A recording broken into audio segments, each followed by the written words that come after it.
And waiting. And all right, guys, we are live. Welcome to episode 3 of Fan versus Pro. Today, we're talking about Anitubers and the importance of research.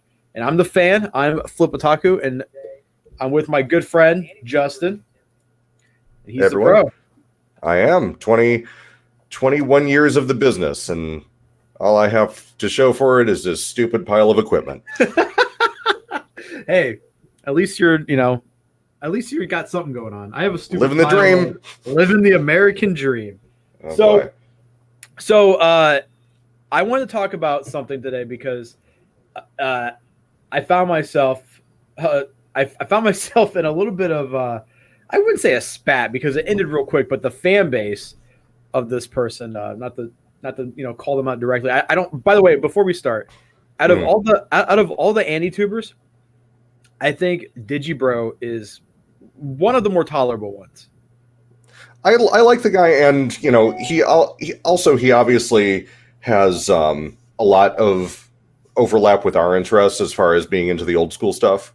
Yeah, and I do really appreciate him, kind of shining a light on that, because his audience is much younger than and much more inexperienced than I think we're used to dealing with on a daily basis.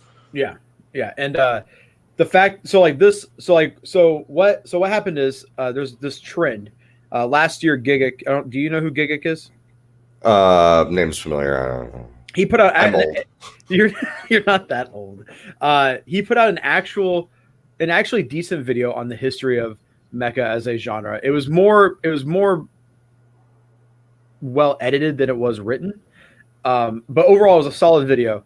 And then this last year, like sometime at the end of the year, early this year, he posted a video, the death of mecha or the fall of mecha, and it seems like all these Anitubers are starting to do this. It's like a trend. And you can kind of see it, like whenever something happens, there's a trend of videos that are coming out. The death of fill in the blank is just the most obvious clickbaity thing. Mainstream media outlets do it with the death of, media formats and the death of restaurant chains. It's just, everyone's like, ooh, death, click. Yep. So Digibro put his video out called something along the lines of like, what happened, like why mecha is dying. And I found it to be extremely problematic. I found it to be extremely unresearched. Like he didn't research at all. Mm-hmm. So he starts off, and one of his arguments is that people don't go to mecha shows for the mecha, which I think is dumb, because if you don't go, like for instance, if that was true, Gunpla sales wouldn't be on the rise. Like Gunpla sales are continuing to rise and selling very, very, very well, even though the shows are starting to decline a little bit. But for me, like not to speak on all mecha fans, but for me, what makes a good mecha series is one, the mechs. They gotta look good. If you don't like the way the mechs look, you're not gonna want to watch the show. And two, the characters. The characters have to, they drive the show, because the mechs are only like probably 10% of the show. The rest is the humans and the and the interactions between them and the plot line. So he makes this video and he says that, but then the thing that really caught my eye was, or caught my ear and made me stop, was he says, here are some obscure mecha shows. And you know what, you sent me this this video link, and the first time I watched it, I'm like, why is he so bent out of shape about this? And then I thought about it, I'm like, oh, right. Mm-hmm. Yeah. So he said, so go on. So he named 7 mecha shows. Mm-hmm. 3, I'll give it to him, are decently obscured. But 4 of them being Giant Robo, Pat Labor, Armored Trooper Votoms, and Martian Successor Nadesco. Those shows are huge. Like wildly, insanely popular, especially like in people like in your generation. That was a massive, like all those are massive franchises. No.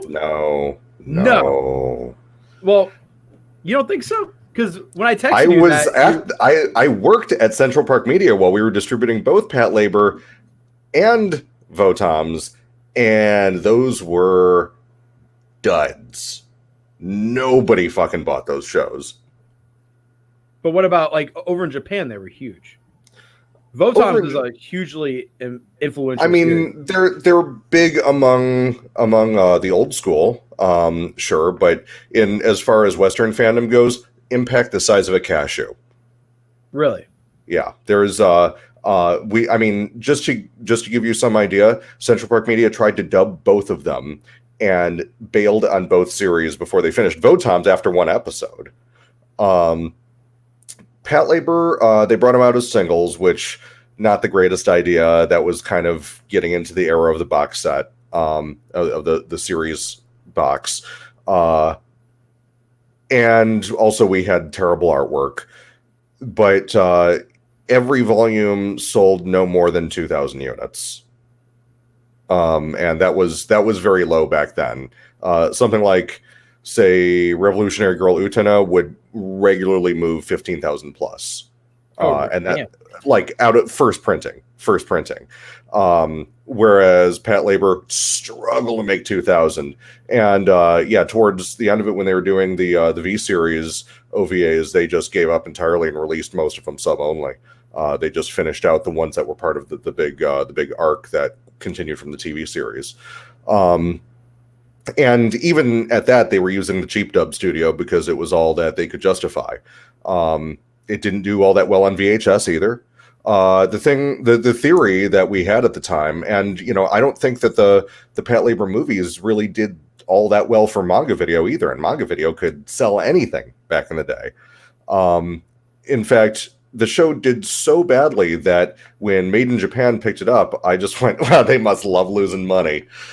They did pick up a lot of more marginal stuff. And now, do you think a lot of that stuff is out of print because they just did a single pressing?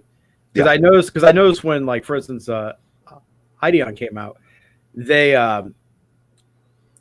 was like $100 or something. It was like a really expensive set, and then no more than 2 or 3 months later, it was $15. Yeah, what they probably did the minimum print run. They gave it a few months to see how well it would sell. Saw like 400 or 500 units fly out the door, and the minimum print run was probably, for most replicators, it's 1,500 units, maybe 1,000, depending on who they're using. And they're like, well, we got the rest of this 1,000. Let's just throw them out the door and be done with it. We really just wanted this for streaming anyway. Now, was Pat Labor, the box set, was that also made in Japan? Yes. Yeah, all the Blu-ray releases were made in Japan. So they did Pat Labor, Votams is also out of print. Parts of it are. And then Ideon. Now, was Bungle and Dumbine? Both of those were made in Japan, yes. Because it's really weird, the relationship between Sentai and made in Japan. Because they are separate companies, but I'm pretty sure they're like separate owners in the same office. Okay. So they're essentially the same company for our purposes. It's just weird whenever, Sentai has a sale, everything made in Japan is also on sale. Right. Just happens. And then it comes from Right Stuff, which I think is really everything comes from Right Stuff. They distribute for those guys. Yeah. Yeah. So, but my problem was, as a fan of Mecha, and I should mention that none of this bears on the quality of these shows. They're excellent shows. Pat Labor is one of my all-time favorites, especially the movies. But they were duds. Votams, that had mitigating factors with the English dub. That series was so old, the M&Es were not synchronized. They were on those old school reel-to-reel audio tapes that didn't have time code on them. And so if you tried to synchronize them with the video, they drifted out of sync. And so there was a lot of work and a lot of money to resynchronize all those. So they dubbed one episode to see if they could get anyone TV broadcast wise to pick it up, and they couldn't. So they're just like, okay, screw it. And that was it. This was Votams? That was Votams, yeah. Votams. But my problem with in my personal opinion, as a fan of the genre, a massive fan of Mecha, I hadn't noticed. Those 4 shows are very, very well known in Mecha circles. If you're into old school Mecha, you probably know those shows, yes. I would argue that the sort of people that Digibro was talking to is probably not those people. So when he replied to me, and so when he replied to me, which, by the way, I didn't tag him, so he had to search his name, and then someone probably tipped him off, I'm guessing. Well, he subtweeted me right afterwards and was like, I'm egotistical enough to search my name or something like that. So I was just like, he tweeted at me and said that the way he ranks obscurity, which is something I want to get into as well, is that he looked at my anime list, and if it had below 50K, some stat on there 50K, he considered it obscure. But doing some research before the show, a poll that I found in 2015, the average age of a user on Mal was 16 to 20. Yeah, it skews pretty young.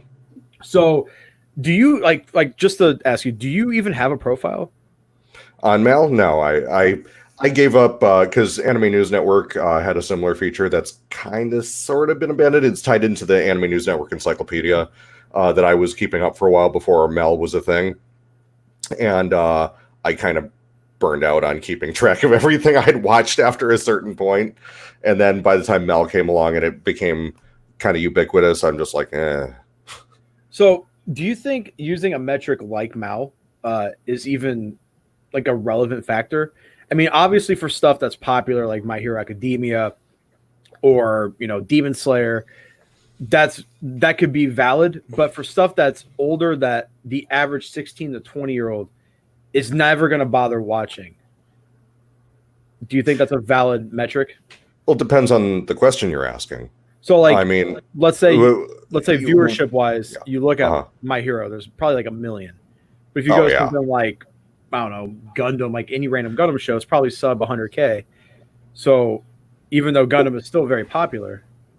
Well, again, the question is, what are you trying to ascertain? What's the data you're trying to get out of those numbers?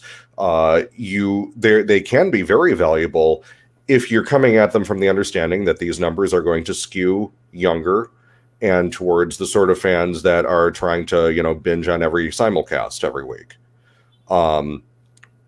That is always going to be most of anime fandom in the US.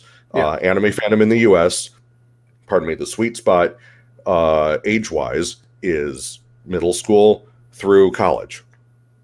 So and then there's a big drop-off after college, and then you have the old weirdos like you and me that stick around well into their advancing years.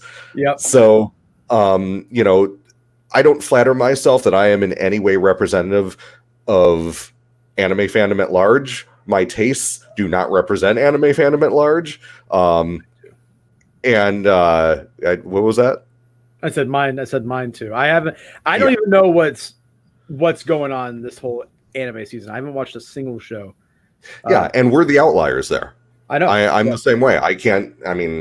You ask me what's going on with simulcasts, I'm just like, oh God, too many shows, and I just kind of cower into the corner. What kind of took me by surprise is that you actually like My Hero Academia. I do. Which I didn't a lot. Yeah, so you didn't peg me as that type of guy who likes My Hero. So I am a sucker for really, really well done shonen stuff. As I am a sucker for really, really well done sports and tournament stuff. Hikaru no Go is one of my all-time favorite shows. As is the Naruto before it got to that first just absolutely destructive arc of filler that went on for like 50, 100, God knows how many episodes, basically until Shippuden started. I was watching that every week. Every week. I could never get into any of the big three. Like, never. I couldn't do Bleach. Bleach didn't have me from the get-go. And even Yu Yu Hakusho back... This is really going to date me. I love Yu Yu Hakusho. Okay, this is really going to date me, but back in the VHS fan sub era, we had, stacks of VHS tapes of, 4 episodes on each tape of Yu Yu Hakusho, and there are exactly 5 episodes of actual story until it gets to endless tournament fighting. And I loved those first 5 episodes. After that, oh my God, I just couldn't. It's just, I love it. So slow. I love it. It's so slow. I love that show. That's probably my favorite shonen of all time, anime wise. Really? I absolutely adore it. I haven't watched it in years. But growing up, I wasn't big in the Bleach or One Piece or Naruto. It was Yu Hakusho, Shaman King, Kenshin, stuff like that. Okay, I was a little too old for Shaman King when that was the thing. I was in 8th grade when someone brought that in. It is funny because you do go back and look at some of your favorites from back in the day, and you just look at it. Like I had this with I was showing a friend Dominion Tank Police, and as we were watching it, now this friend is younger than me, but he's still pushing 30, and we're sitting there watching it, and about 15 minutes in, he just goes, "Justin, this show is for Japanese 12-year-olds, isn't it?" And I thought about it, and I'm like, I just sighed deeply and I just hit eject. I'm just like, yeah, you're kind of right. Back on track with Anitubers because we got off topic like we tend to do. Now we're not going to talk about food this week. Not going to talk about food. I really want to talk about this Indian food I just got, but so off the air. Yeah. So you actually had a little bit of a spat, and before, it was not a spat. Well, it was before I even talk to you, and like when I had you on my podcast to interview you, doing research on you, your name popped up in forums, and people were just like bashing you for having a conversation with Digibro, which I thought was which was hysterical because he was really, really quite gracious, and he responded with a video in kind that basically was just like, yeah, this guy knows what he's talking about. And we actually had a really nice back and forth on his on the comments page or comment section of his YouTube video of it. And I had no problem with the guy, but what happened was he posted a video that basically called Crunchyroll on the carpet for what basically based on a misunderstanding of how Crunchyroll's business model works and how their licensing works. Basically calling them out, saying not enough of the revenue goes back to the creators and that he would much rather, give via Patreon to the creators if he had his druthers, which... Wasn't he bashing that some magical girl show at the time that was American or English based? No, that was a whole different... That was a different video? Okay. Yeah, that was a different rant. And to be fair, they kind of... And I mean, that was... dead, right? Yeah. Basically, they went with... that we don't need to get into it. It wasn't what anybody wanted, and it ended up kind of being disappointing. And they marketed it with an angle that made a lot of people smell a rat and kind of went down a rabbit hole that wasn't, maybe the best rabbit hole to go down to. And yeah, it was a disaster. So anyway, but with the Digibro thing, so I was writing Answer Man at the time, and all this was completely out of my purview. I pay the slightest amount of attention to anime YouTube now, but at that time I was paying zero attention to it. Because let's face it, I spend most of my time making Blu-rays. This is just not, how I spend my hours. But they tipped me off on this video, and he's like, "Hey, is this?" And the reader was like, "Hey, is this a thing? Is he right?" And I wrote an Answer Man column that was like, "No, not right. Here's how it actually works." And it was actually quite a bit of overlap as far as what we were talking about in the last episode, where how the money actually works coming from streaming sites. And yes, there is a big bonus that goes to the producers when a show does well on a streaming site. It's built into Crunchyroll's boilerplate contract. So yeah, he took it on the chin, it was there was no spat, there was no anything. I basically just corrected a wrong assumption, which is kind of why I'm here. Well, and also this is why this show started, was because of that. Justin, besides Justin and I hitting it off. Right. The whole genesis behind the show is that I was talking to one of my friends that actually works at Crunchyroll, and I just retired from Anime News Network from doing Answer Man, and he just I was kind of not sure what was coming next, and he told me, it's like, yeah, if you're going to be in the wrong opinion about anime business correcting business, you need to be in where misinformation happens, which is YouTube. And I'm like, God damn it, really? There's a lot of misinformation on YouTube. That's a lot. That's a problem. This is what this episode's about, is talking about that. Yeah. I mean, and it's everything. Like, the problem with YouTube in general is that it does reward people who come up with the clickbaitiest headlines. It rewards people that, you know, shout the angriest, that are the most negative, because those are the ones that, you know, if you're in a pissed off mood, it is, and who's not in a pissed off mood these days? I totally admit it is fun to go watch a YouTube video and just watch some guy dunking on something annoying. Regardless whether they know what they're talking about or not, it almost doesn't even matter. But then the algorithm just keeps feeding you more of those and more of those, and suddenly your head's being filled with stuff that's just wrong. Yeah, I mean, so we can talk. Someone brought this up. Anime Collector. We're going to talk about the horrendous take from Misty Chronexia about anime being traced 3D. Now when I watched this video, because someone said it to me, this happened a while ago. Like, that was like 4 or 5 months ago. So when that came out, I remember hearing it, but like just not processing it because of how fucking stupid it was. And I was just like, huh. I even caught wind of that one. That was silly enough that I was just like, ugh. So where do you think where do you think these people are pulling this stuff out of their ass from? Like, do you think they just also, by the way, guys, there's someone asking, this channel is run by me and Justin, and I have my own personal channel. Justin does not have a YouTube channel. No, because old. Because old. No, but Justin and I both run this channel, so this is technically both ours. Yep. Everything's 50-50 in our partnership. So, but yeah, so when that Misty Chronexia one came, first off, I didn't even know who that person was until that video, and I was just absolutely blown away by how stupid. Also, Chibi, do you know who Chibi is? Chibi, that's the full name, Chibi? Chibi Reviews. Yeah, no. It's some Tennessee kid. He's like probably in his early 20s. His hot take one time was whenever, also by the way, when Eva got on Netflix, mm-hmm.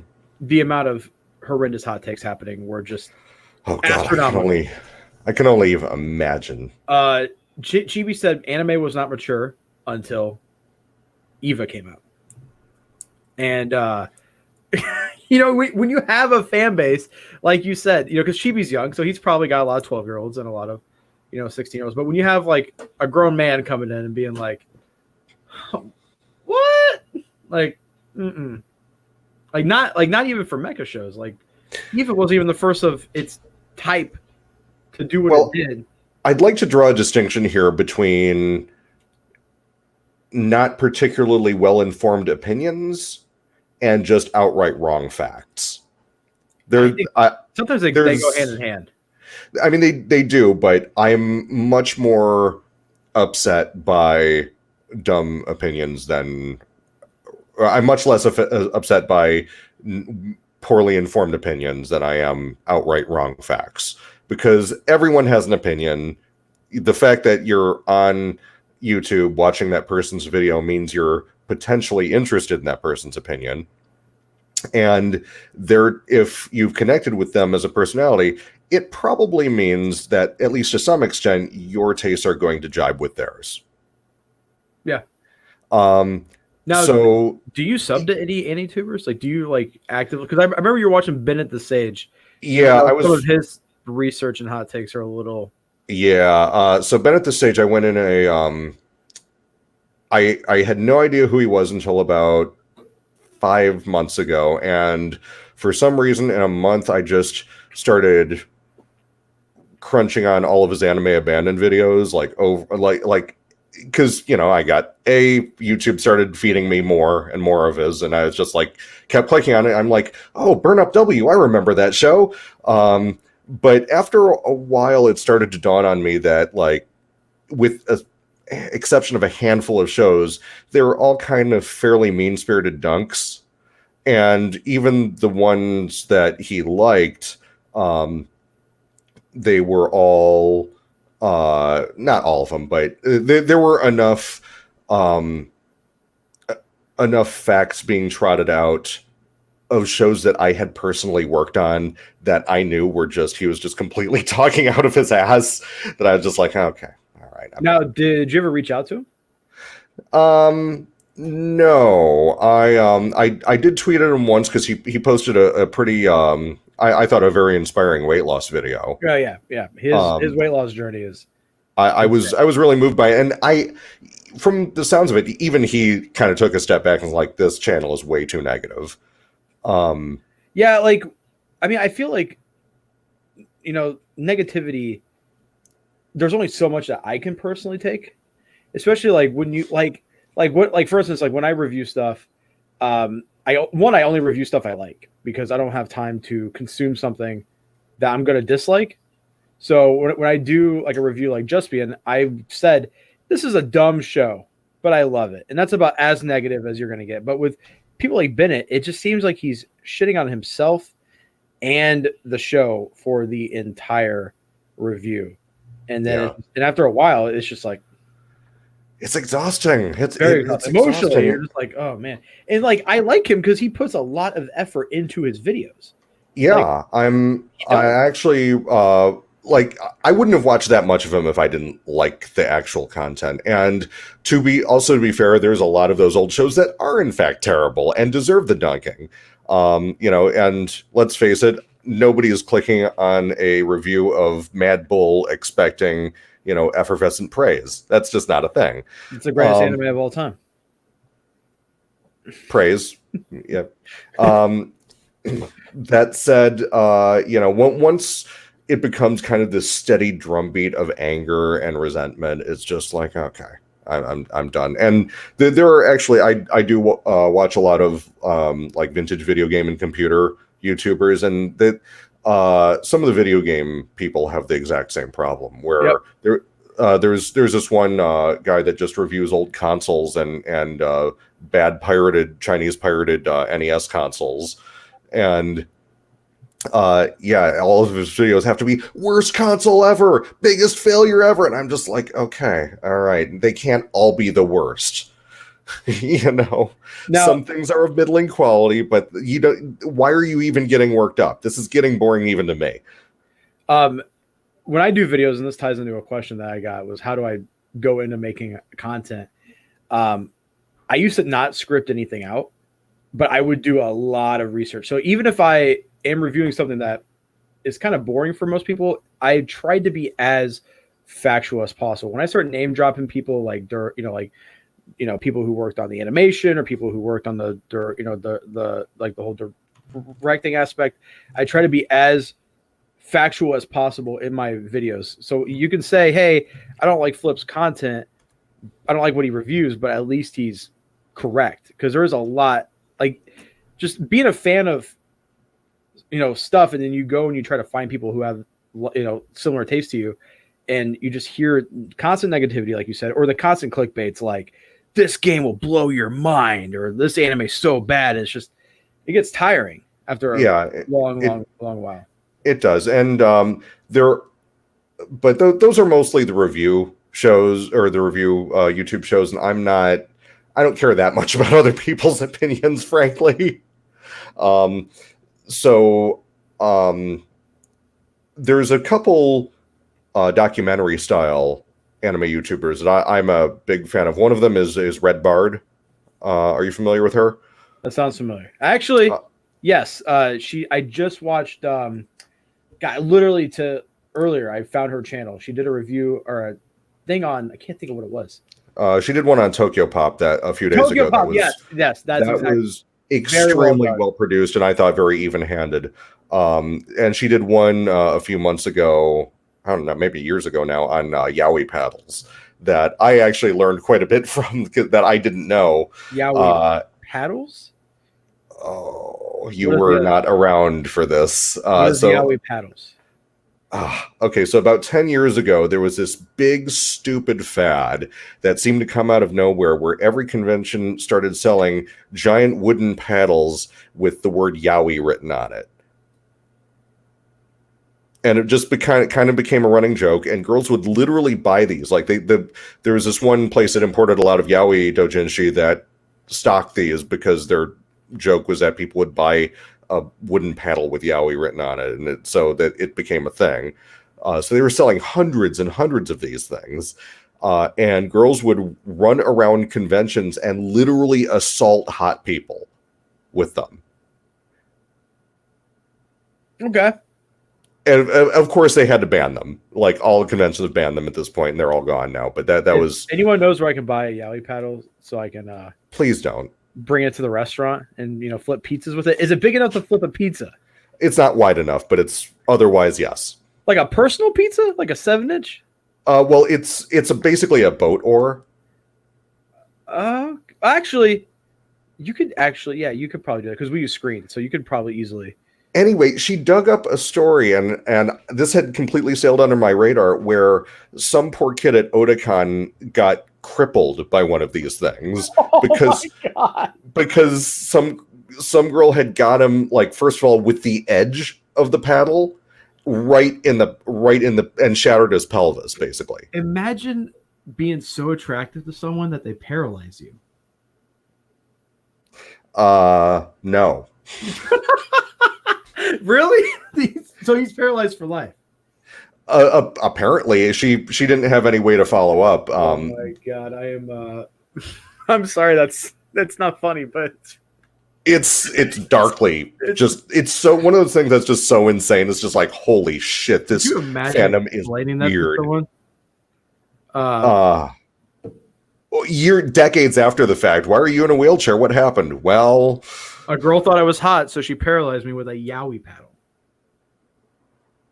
What's a Yaoi paddle? I still it just said Yaoi on it. It didn't have like hot people on it. Nope. It literally just had Yaoi, the word Yaoi stenciled on it in like kind of a jaggy font. That was all it was. Is that like this fad right now, the Ahigo, or how do you say Ahigo? Like that thing? Yeah, the O face, the really, really dumb looking O face. I kind of like that fad, honestly. I'm not gonna lie to you. Last year, right before Anime Expo, I saw a girl who had to be like 12 or 13 wearing an Ahegao big Hawaiian shirt, and I was kind of skeeved out. I was not happy about that. So my wife's family doesn't know what anime is really. I kind of want to get one just to wear it to her. They're also very conservative, so just go to her family's house with an Ahegao shirt. Is this like you see like those edgy streetwear brands that just say hentai, like a jersey and it says 69 in the back, like you're cool as fuck? You know what I'm talking about? Yeah, I mean, I see those being sold at cons, and I'm just like, who is wearing that? And then I think about who's wearing that, and then I walk away slowly. Would you judge me if I got a hentai shirt and a Yaoi paddle? I would judge you if you wore them and used them. Oh man, so for something other than flipping pizzas. So back to Red Bar, because she is actually, her videos are very informative. Yeah. I just found her literally a couple hours ago, and I remember watching that Tokyo. Someone said, I think Bizarre Individual, my friend on YouTube, sent me the link to that, and I watched it and was like, huh, it's actually fast, because I didn't know Tokyo Pop did what they did to their English manga creators. She clearly spends a lot of time researching and fact checking the hell out of stuff, and to this day, I haven't watched all of her videos exhaustively. I don't care what happened to Gaia Online, so I'm not going to click on that one, for example. But I have yet to find anything that she has been wrong on. And there have only been like one or two things that she couldn't find out that I knew, but I only knew because I'd been in the industry forever and it wasn't public info. So I'm just like, okay, wow, you got it. We actually got a question, and this ties in that. Have you ever considered writing a book on just all the dark secrets, A lot of them were told to me in confidence, but it was so long ago, nobody cares anymore. There's been some discussion about collecting my old Answer Man columns and maybe some of my other stuff in book form. That would be incredible. I really want that to happen. I don't know if that's going to happen. I was talking to a publisher last year, but it was too far outside of their wheelhouse. They did stuff like, needlepoint books. And so I got hooked up with them through a mutual friend, and they were just like, yeah, this is just way too outside of our normal, we know how to sell. Someone in the comments way earlier, said that sometimes Anime News Network is wrong. Yeah. And yeah, I mean, it feels really... Everyone screws up, I will say this, and everyone occasionally gets lazy and thinks they know something and don't. I've had that happen to me a few times. I've run Answer Man columns that I thought I knew the answers, and turns out, oh shit, I really screwed the pooch on this one. So, then I've had to go back and issue a correction. Then there have been other examples where I ran one that was really kind of derisive of Western and English language voice talent that live and work in Japan. And I think I referred to them as voice talent who couldn't make it in the US.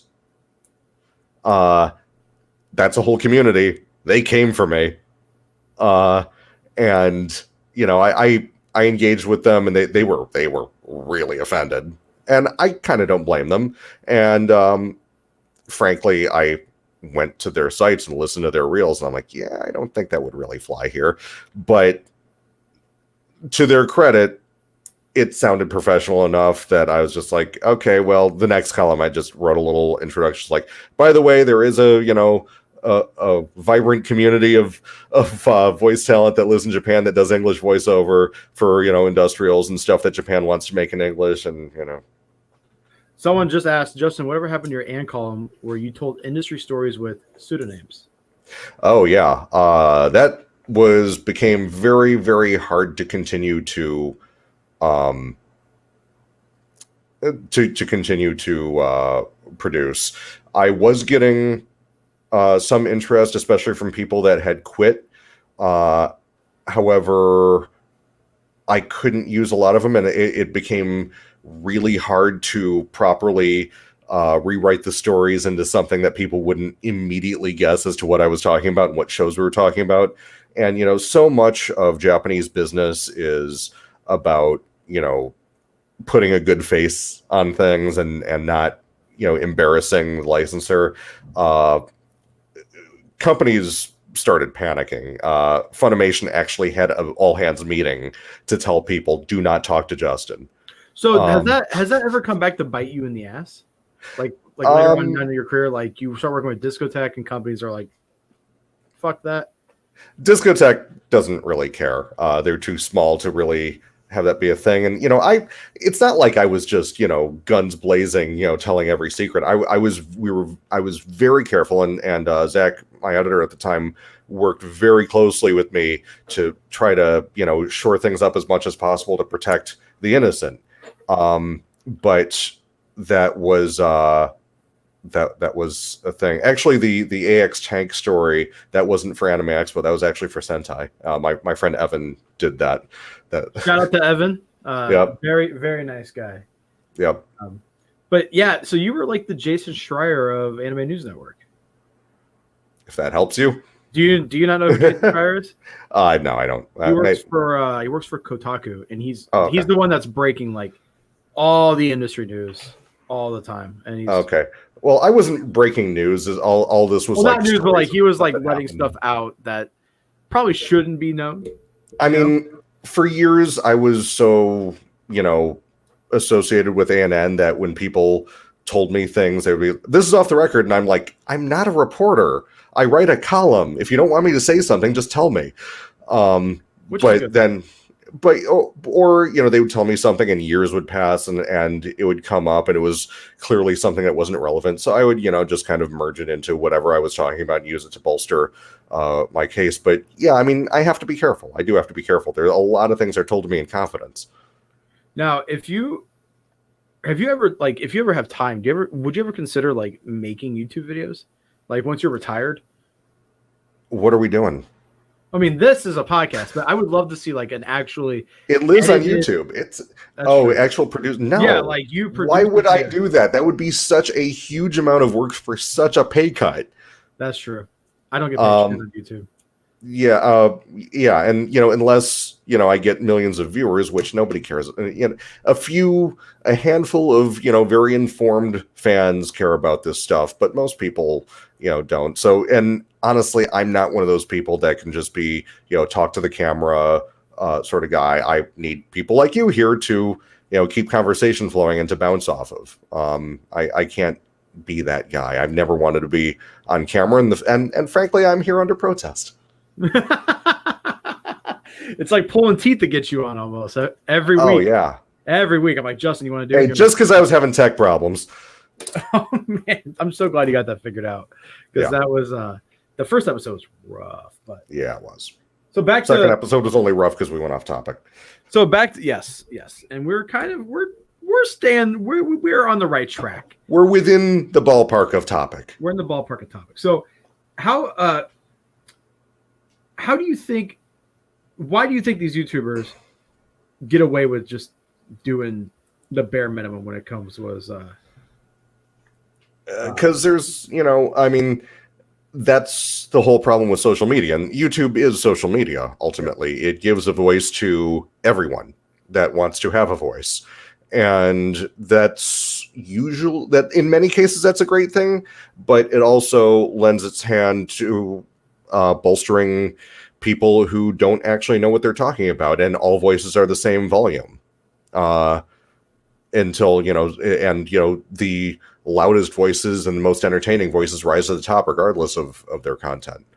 It becomes a cult of personality, and I'm inherently deeply suspicious of any cult of personality, but that's what we got. That's why Digibro fans were sending you death threats this week. Okay, just to be clear, one death threat, but I got a lot of messages calling me an idiot, and I don't know what I'm talking about when it comes to mecha anime.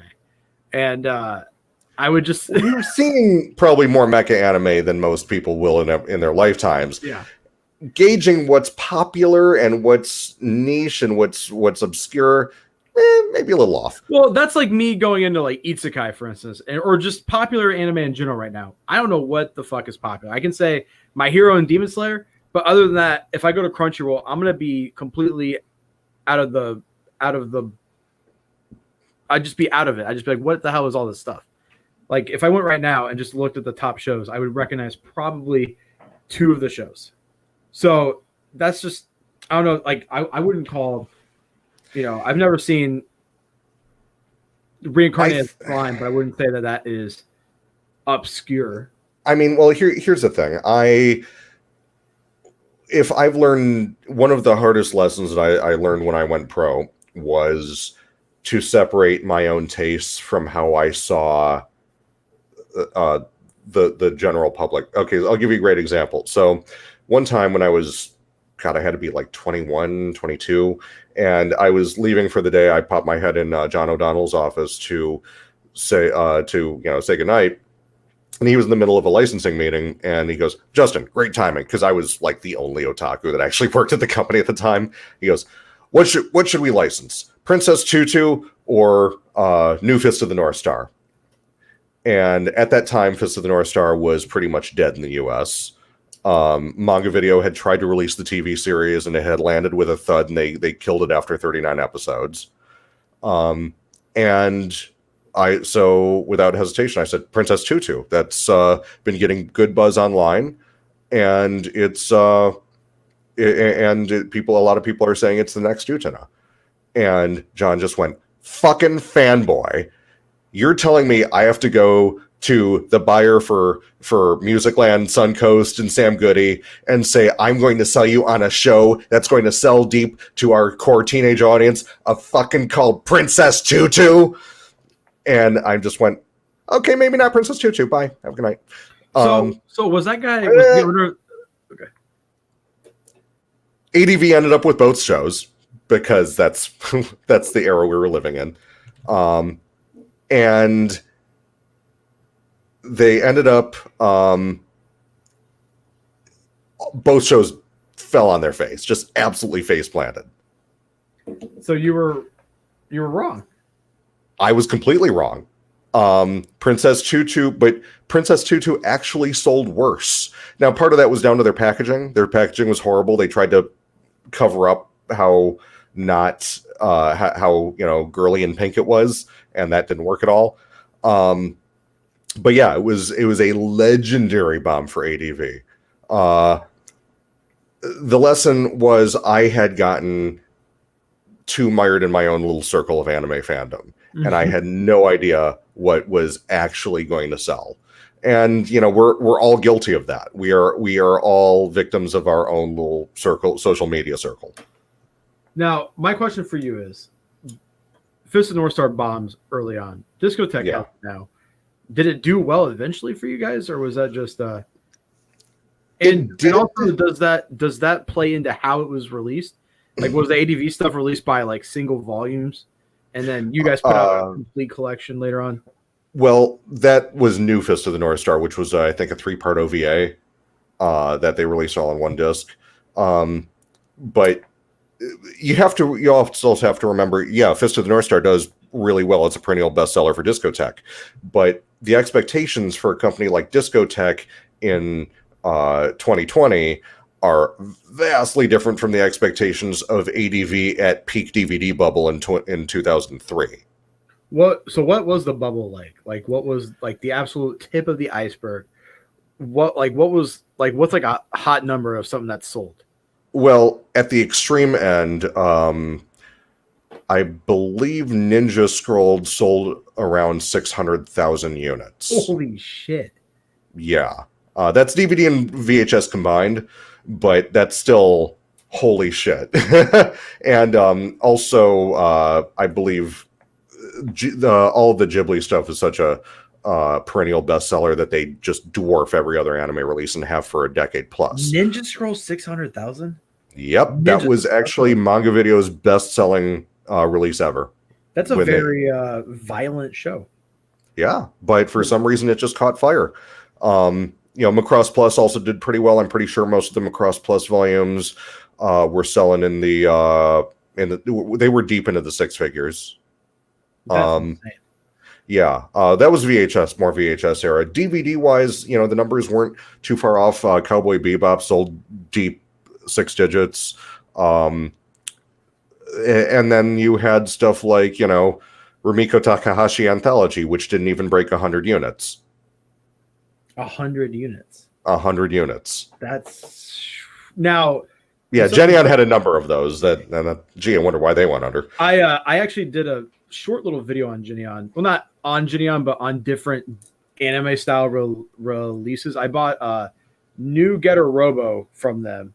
Not from them, but it was sealed. It came with the bandana, which I have somewhere. Thank God it was sealed because I wouldn't be wearing that nasty ass bandana. Right. But looking at prices back then, the box set, the premium box, which had 1 volume and then a bandana, was like $60 back then, and then 3 more volumes to round out the set. That's just insane. I mean, yeah. This is why piracy became such a huge issue around like 2005, 2006 once everyone had broadband, because if you didn't have a friend with a copy, you had to buy that shit sight unseen. Now, someone wants to ask, I don't know why they're asking me this because I just look online, but how do you guys process of tracking, confirming sales numbers? It's actually really hard because you have a specific number that you sell to those retailers, and then those retailers have X number of months or years to say, okay, these didn't sell, I'm going to return them, and you don't know how many they're going to return. So that's what I wanted to know actually is, you guys, so like let's say Amazon buys 500 copies of random Discotheque title. Do they pay you for those 500 copies? Yes, but then if they return them, we have that the publisher has to refund them. Wow. Yeah.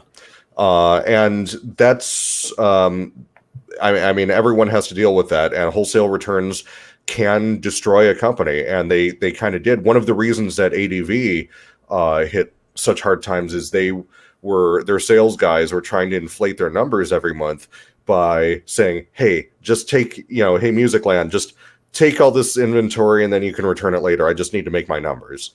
So they were, they got salesman of the month for selling, 500,000 units that month. And then 300 of them came back. It's like, uh-oh.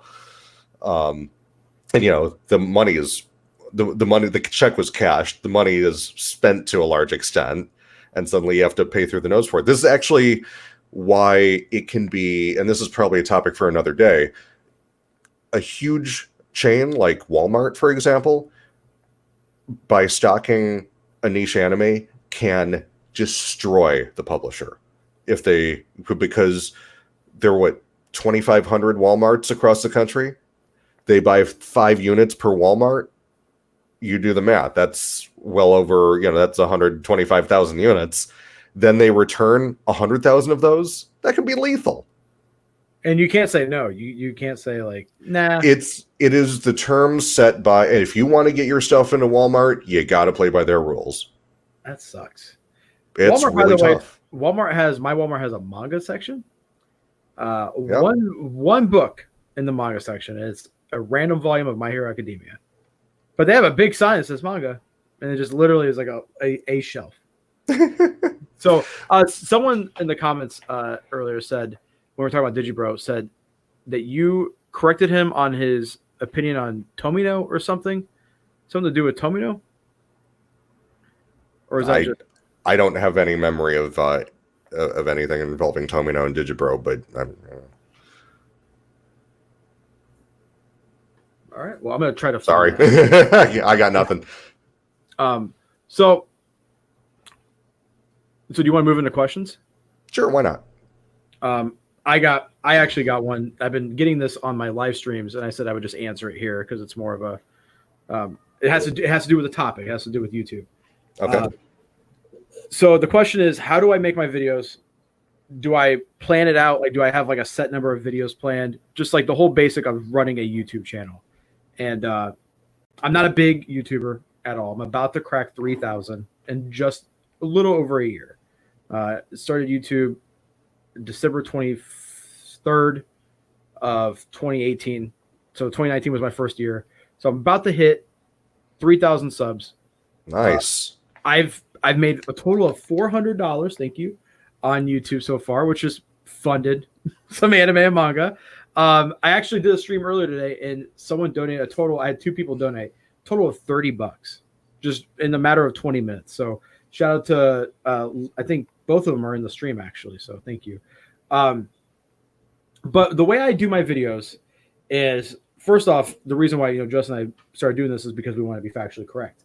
So what I do is I will do research, even if I'm going off the cuff, which I've stopped doing. I've actually write out my entire thing now, and I either memorize it or I tape it to my tripod, and I use just little tiny bullet points. I'll have the whole script layout, but I'll put a dot where it's a key thing I need to talk about.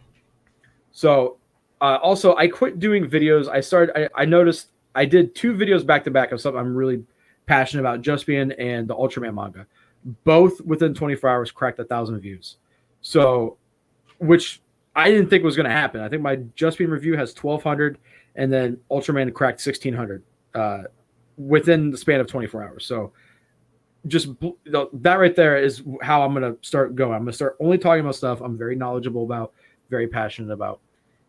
And I used to, starting out, views are kind of important. People always say views don't matter, or subs don't matter, but it does matter to an extent. And so the way I grow my channel is about 3 times a week I do a super late night stream, super late, 3 or 4 in the morning, and I'll get audience members who are from India, from I remember one guy was from Kazakhstan, and you're engaging with people from different cultures, and you're talking about the same thing that you love. And I've noticed every time I do these late night streams, I gain 2 or 4 new subs. I just gain a small handful every single time, and then those people tend to stick. Now, I don't have a crazy amount of subs, but I do notice that the people who watch my content, and I hate the word fan, by the way. I hate, especially when it comes to what I do. I don't like the word fan. I like to just call people buddies or friends or viewers. but the people who view my content, they tend to stick around, and they end up becoming like a part of like my friend circle. And I mean, there's a couple, like there's a guy named Sam who cracked 1,000 subs on YouTube in like 6 months, and he was for the longest time in the comment section and live streams, and I was like, dude, make a channel. He finally did, and now he's blown up. But so the way I do it is lots of research, and I have a couple of videos planned out because I used to just go off the cuff with everything. I'd read a volume of manga, even if I didn't really like the series, I'd still do first impressions on it. And I started to do stuff that I only thought would get a lot of views. And then I kind of wanted to break that mentality now that I have the user base to really branch out and start reviewing really weird shit. Like I just got my new batch of Discotheque titles in the mail today. They put out you guys got Bobobo, Bludgeoning Angel, the last Lupin the third part 2. Right? Is that the last one? That's it. We might go back and revisit it on Blu-ray at some point, but not anytime soon. Oh God, I hope not.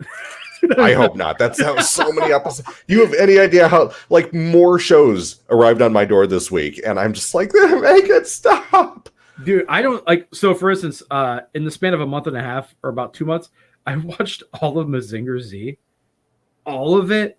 And I'm not saying I sat there full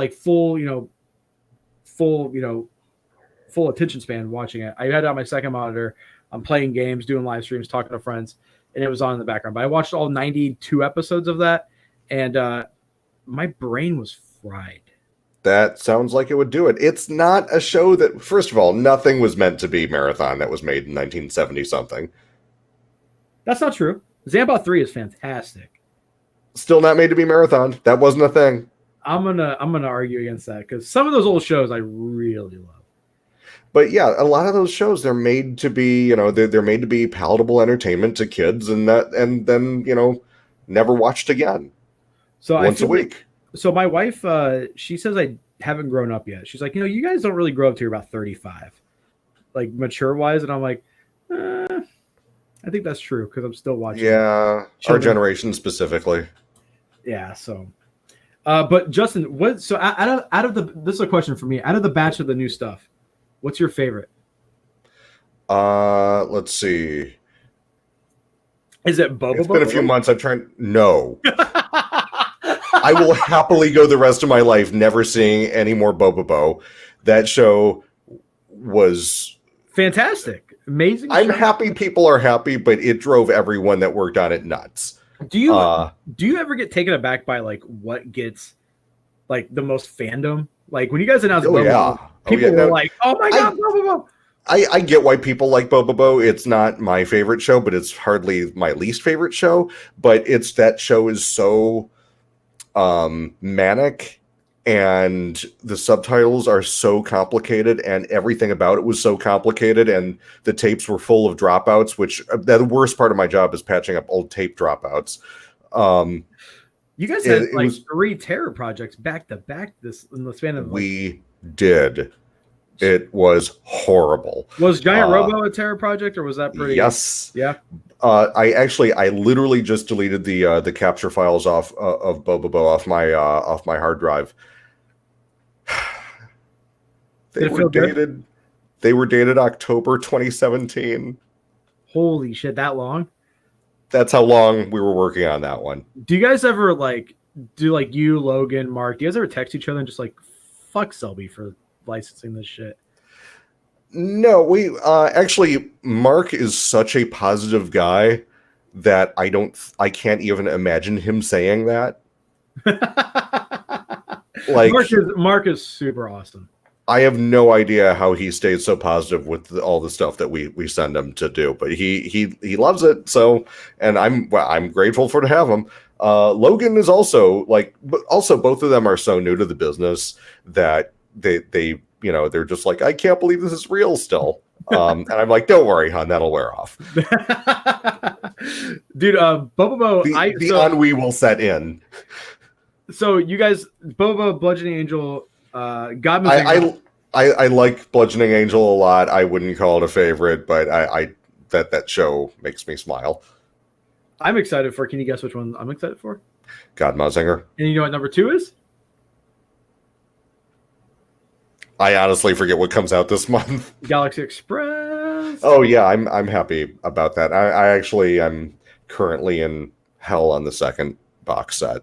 That was December's release. We're talking. You guys released a movie. Oh yeah, that's right. Eternal Fantasy. That one was relatively easy. I was happy to. Brady did most of the work on that one. Is there any Filmgram on that one? No, it didn't need it because it wasn't as scrubbed clean as the first 2 movies were. It's a newer film, so the stock wasn't so grainy. Someone said Cyborg 009. I'm gonna mess up Justin's life for the next few months. Blah blah blah. Hold my drink. That's pretty. Was it worse than Cyborg? No, Cyborg was worse, but also Brady did a lot more on Bobobo.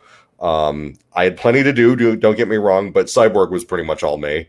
You know how surreal it is for me to have a podcast with you and that we're friends, because early in my YouTube, career or whatever you want to call it, I did a live show with a friend, and I remember talking about, dude, Justin Savega said that Cyborg's done. He sent it off.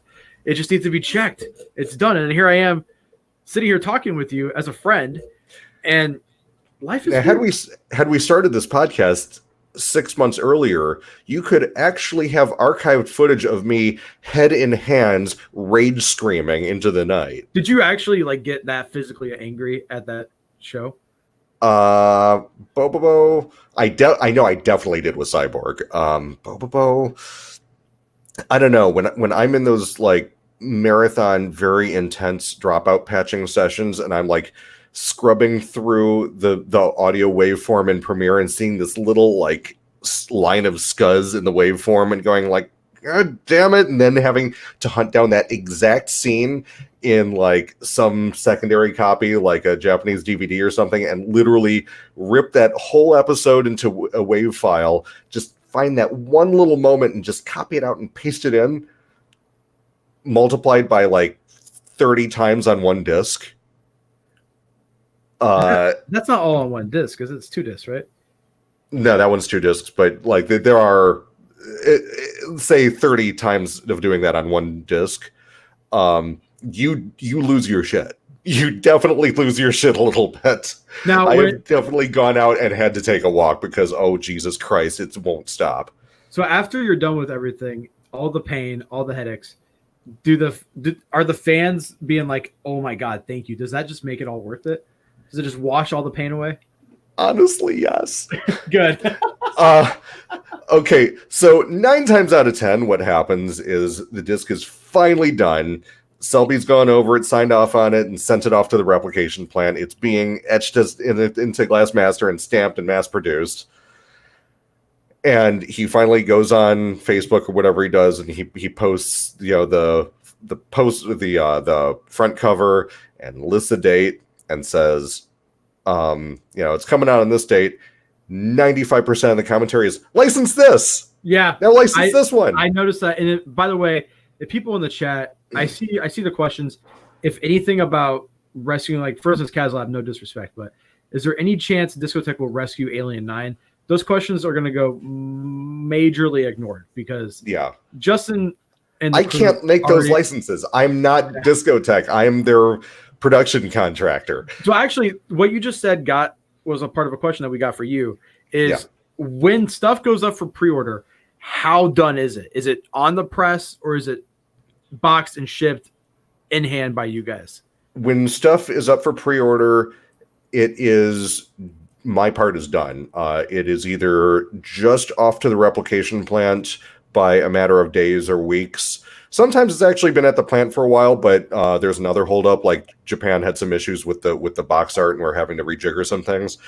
On rare occasion, something will be announced, and there'll be something that I have to turn around or rush out the door really quick. But that's rare. Usually, by the time you get a street date, it's at manufacturing stage. And then we have a question from Jeff in the chat. That's actually a good question. Here's a question. What do you think it'll take to get people to fully embrace standard definition on Blu-ray once and for all and kill off DVD?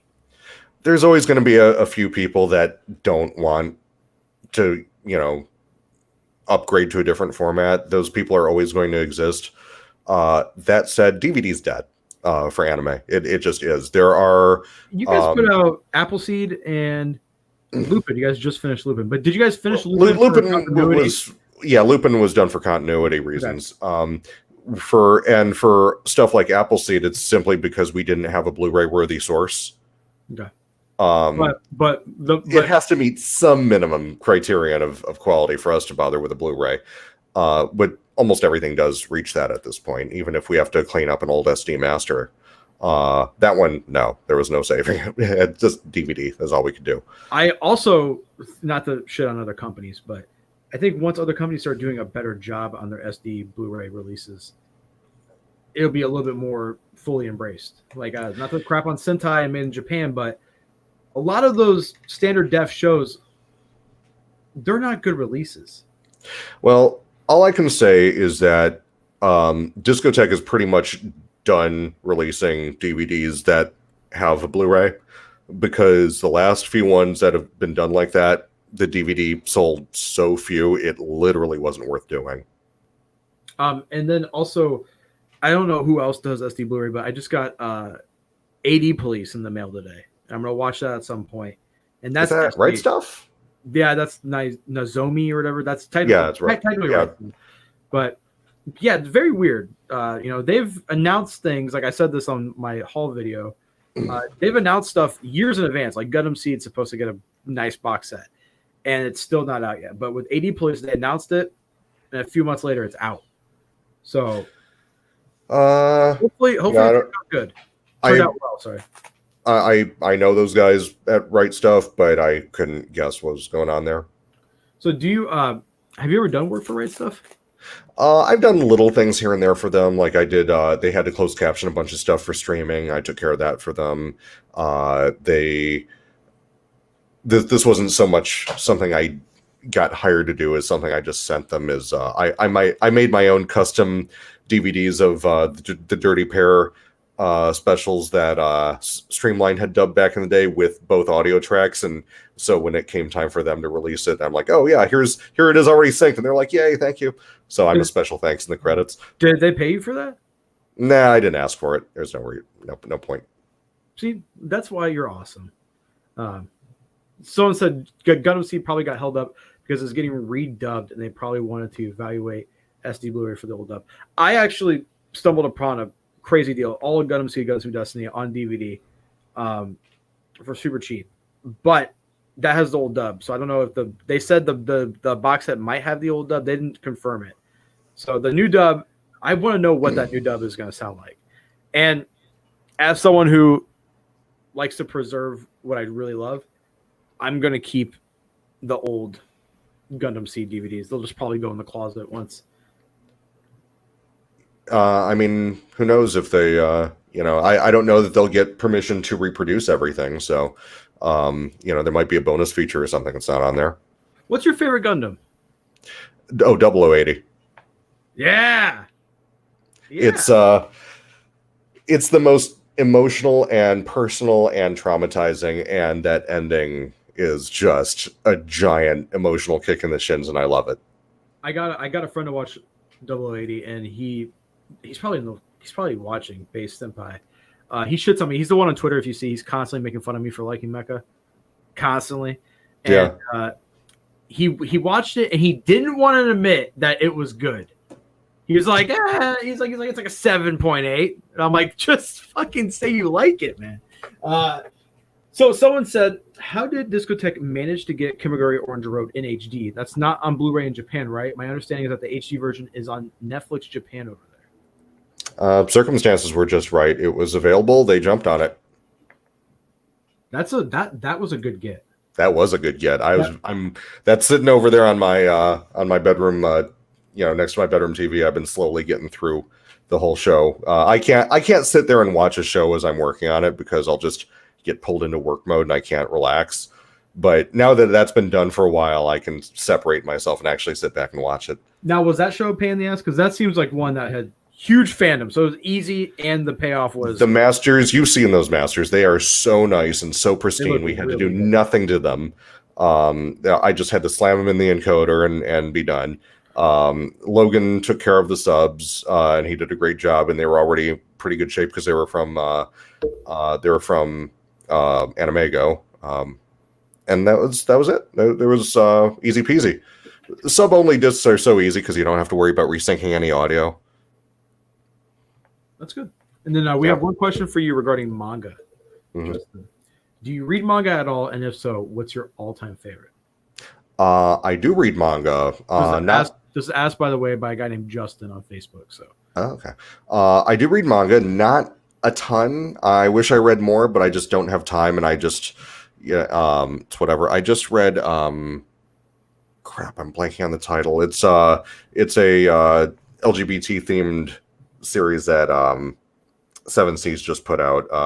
It sounds like all of Seven Seas' licenses. This one was it's like 4 volumes. Our Dreams at Dusk. Yes, Our Dreams at Dusk. That was pretty. I thought that was better than it should have been with that premise. I enjoyed it quite a bit. My all-time favorite is Please Save My Earth, which is long out of print, but I think it's on the Viz app. So, did you just something that I've noticed is that there's not a lot of crossover between you're either an anime fan or a hardcore manga fan, and there's a little bit you could be either or. Me being both, I think it's just so strange that you can't enjoy both mediums. Well, I'm a movie guy. I went to film school. I feel like I need that dramatic timing and the consistent framing. That's just kind of how my brain works. So even when I'm reading a manga, I'm kind of timing it out in my brain like it was a movie. So I go slower and I have to work a lot harder at it. So yeah, that's just how, and books, regular, prose books are the same way for me. It takes me a long time because I have to mentally block out every shot in my head.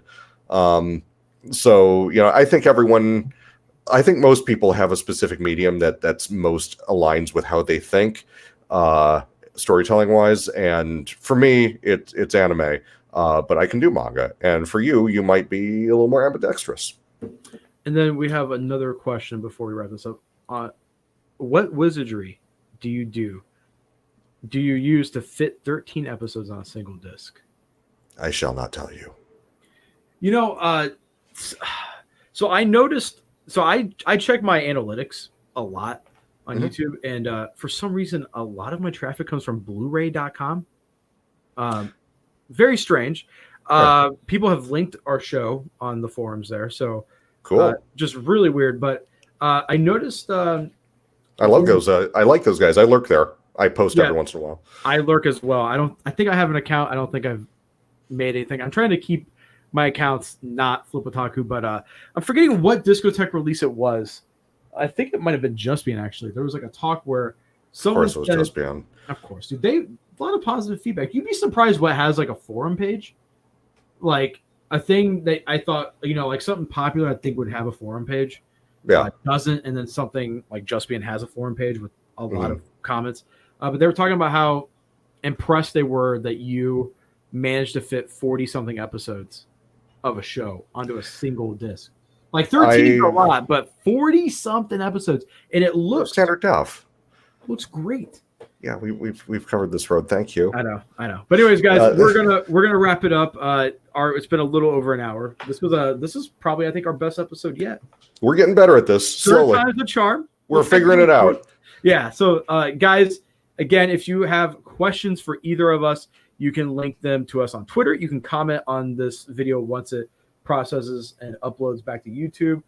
You can comment on my page if you can. I show my own channel? Sure. On here. Go sub to me. I'm Flip Otaku on YouTube.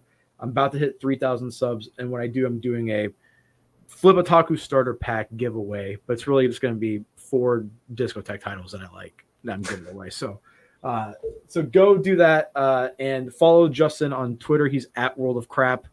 I'm at Flip Otaku. That's my only window out into the world. A world of crap. Yeah. So thank you guys so much, and we'll see you guys next week. Next week is back to our Monday schedule, 9 p.m. CST. Yep. And we'll see you then. we pushed it back a day because my wife and I got out of town and had a nice celebration. So thank you guys so much, and have a good one. Yeah, Oh, and my wife says hi in the comments. Look at that. Oh, hey. See you guys.